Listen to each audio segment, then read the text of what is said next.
Moradabad SDM पर आभा चौधरी ने commercial project आराध्यम business को गलत तरीके से सील करने का लगाया आरोप की प्रेस कॉन्फ्रेंस।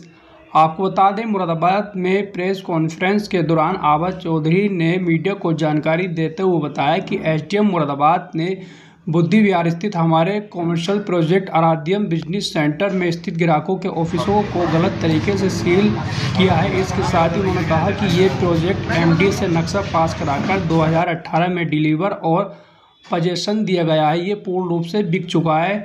हमसे हमारी कंपनी का कोई ऑफिस नहीं है। हमारी कंपनी का कार्यालय वसुंधरा गाजियाबाद में स्थित है। जिस वक्त उन्होंने कार्यालय को सील करने की कार्रवाई की, उस वक्त ना तो हमारा ऑफिस ना ही स्टाफ यहां था। हालांकि एसडीएम सदर ने इन सभी आरोपों को निराधार बताया है।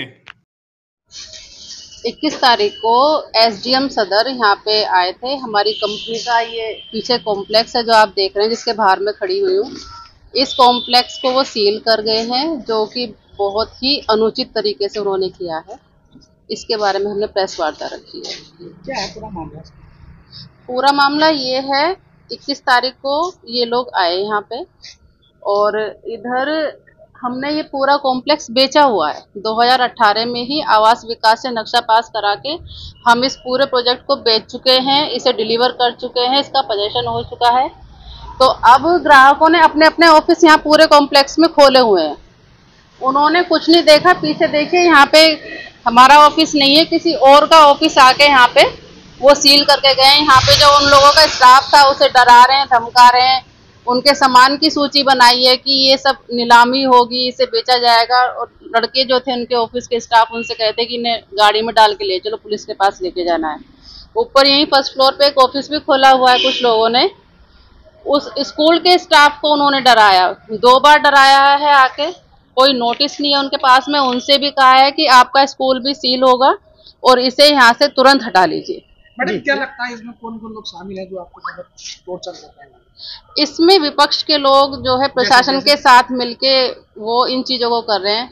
मुझे तो ये लगता है क्योंकि मेरे पति कांग्रेस में है, विपक्ष की राजनीति वो करते हैं, तो उनके राजनीतिक प्रतिद्वंदी इस कार्य को अंजाम दे रहे हैं। अभी 2024 का चुनाव था तो उन्हें ही वैसे संभावित प्रत्याशी यहाँ पे समझा जा रहा था, लेकिन उनका टिकट काटकर पार्टी ने यहाँ पे एक बसपा के नए उम्मीदवार आए, दानिश अली, उन्हें इधर भेजा। तो वो तब से ही उस चीज को वो पता नहीं दुश्मनी के रूप में ले रहे हैं। वो अपनी गलतियों से चुनाव हारे, लेकिन उन्हें लग रहा है कि सचिन जी ने उन्हें चुनाव हरवाया है।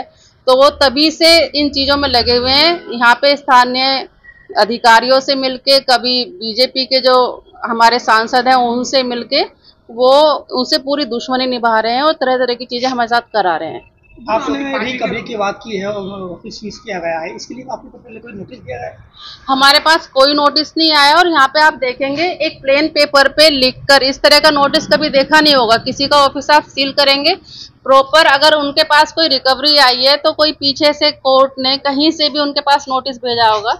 तो एक तरीका होता है कि वो नोटिस वो मेरे पास लेके आते, मुझे बताते कि ये आपका कार्यालय है नहीं है।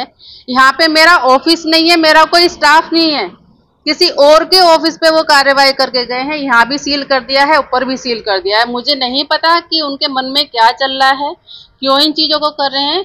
लेकिन मैं सोचती हूँ एक एसडीएम शहर में इसलिए होता है कि वो लोगों की सेवा करे, उनकी जीवन शैली को सुगम बनाए। और इस तरह की चीजें उन्होंने हमारे ग्राहकों के साथ में की है। मेरे ग्राहक बहुत ज्यादा भयभीत हैं, उनमें रोष है। मुझे सभी लोग रात दिन फोन कर रहे हैं कि मैडम ये सारी चीजें क्या हो रही है हमारे साथ। रिकवरी को लेकर ये नोटिस लगाया गया है, रिकवरी बता रहे हैं, उसका वो क्या सीन है, क्या मामला है?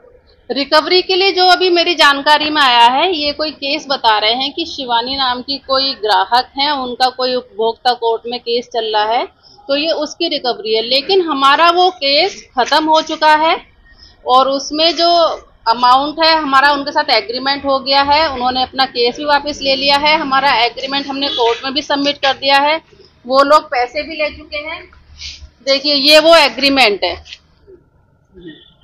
तो मुझे नहीं पता, वो लोग शायद यहाँ पे होमवर्क करके नहीं आए। कम से कम एसडीएम साहब को एक बार सोचना चाहिए था कि हम जहाँ पर जा रहे हैं अब ये ऑफिस है, इन लोगों की पूरी साख यहाँ पे दाव पे लगी हुई है, पूरे जीवन की पूंजी लगाई है, अपना व्यापार कर रहे हैं। और जब से लोगों ने यहाँ पे देखा है कि यहाँ पे सील किया हुआ है ऑफिस, तो इनके व्यापार में बहुत बुरा असर पड़ा है। तो अब आप जब आपकी बिल्डिंग हुई है या फिर आपका जो ऑफिस हुई है, आप यहाँ प्रेस कॉन्फ्रेंस कर रहे हैं उसका? देखिए, मैं इसलिए प्रेस कॉन्फ्रेंस कर रही हूँ क्योंकि मेरी कंपनी ने ये कॉम्प्लेक्स बनाया है, तो मेरी नैतिक जिम्मेदारी बनती है। मेरे ग्राहक परेशान हैं, उन्हें कोई दिक्कत होगी तो वो मुझसे ही बात करेंगे, मुझसे ही कहेंगे कि मैडम हमारे साथ ये चीजें क्या हो रही हैं। तो एक नैतिक जिम्मेदारी के चलते मैं यहाँ खड़ी होकर प्रेस कॉन्फ्रेंस कर रही हूँ। मेरा यहाँ पे कोई कार्यालय नहीं है, मेरा कार्यालय वसुंधरा गाजियाबाद में है कंपनी का।